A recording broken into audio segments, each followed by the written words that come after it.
வணக்கம் friends, welcome to Karthik study circle academy. Friends, இந்த question பாருங்க. -3 3/5 இஸ் ஈக்குவல் டு என்ன வேல்யூ? ஓகே, ஒரு கான்செப்ட் சொல்றதுக்கு தான் இந்த கொஷின் சூஸ் பண்ணியிருக்கேன். ஓகே, இந்த 3/5 இருக்குல்ல, -3 3/5 இது என்ன ஃப்ராக்ஷன் ஃப்ரெண்ட்ஸ்? ஒரு கலப்பு பின்னம். Okay, mixed fraction. நிறைய ஸ்டூடெண்ட்ஸ் ஃப்ரெண்ட்ஸ் இன்னுமே இந்த சின்ன சின்ன சில்லி மிஸ்டேக்ஸ் பண்ணுறீங்க. அது ஃபஸ்ட்டு என்னன்னு சொல்லிடுறேன்.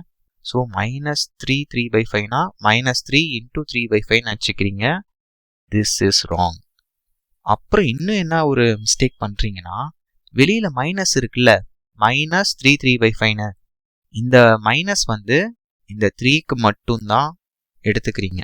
ஓகே, அப்புறம் என்ன பண்ணுறீங்க, இந்த 3/5 இருக்குல்ல, இதுக்கு ப்ளஸ்ஸை போட்டு விட்றீங்க. Okay, so this is also wrong. புரியுதா? இப்போ -3 3/5னா ஆக்சுவலாக என்ன மீனிங் இங்கே எழுதுறேன் பாருங்க. இந்த மைனஸ் வந்து 3க்கும் வரும், இந்த 3/5க்கும் வரும். புரியுதா? ஓகே, அப்போ இந்த கொஷினுக்கு ஆப்ஷன் டி -3 -3/5 தான் கரெக்ட் ஆன்சர். இப்போ இதோட வேல்யூ கண்டுபிடிக்கலாமா? -3 3/5ன்னு. ஸோ நம்ம என்ன பண்ணுவோம், கிராஸ் மல்டிப்ளை, குறுக்கு பெருக்கல்.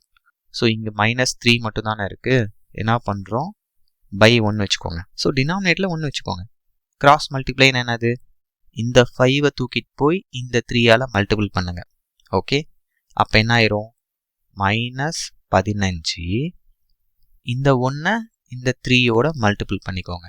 அப்போ என்ன ஆயிரும், 3 நடுவில் என்ன சிம்பிள் இருக்குது, மைனஸ், இதை போட்டுக்கோங்க.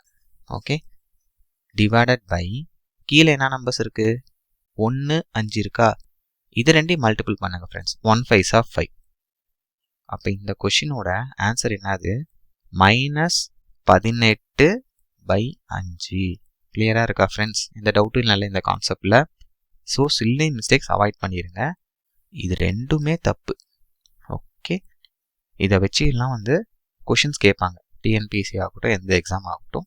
நம்ம இந்த கான்செப்டில் தரவாக இருக்கணும். Thank you friends.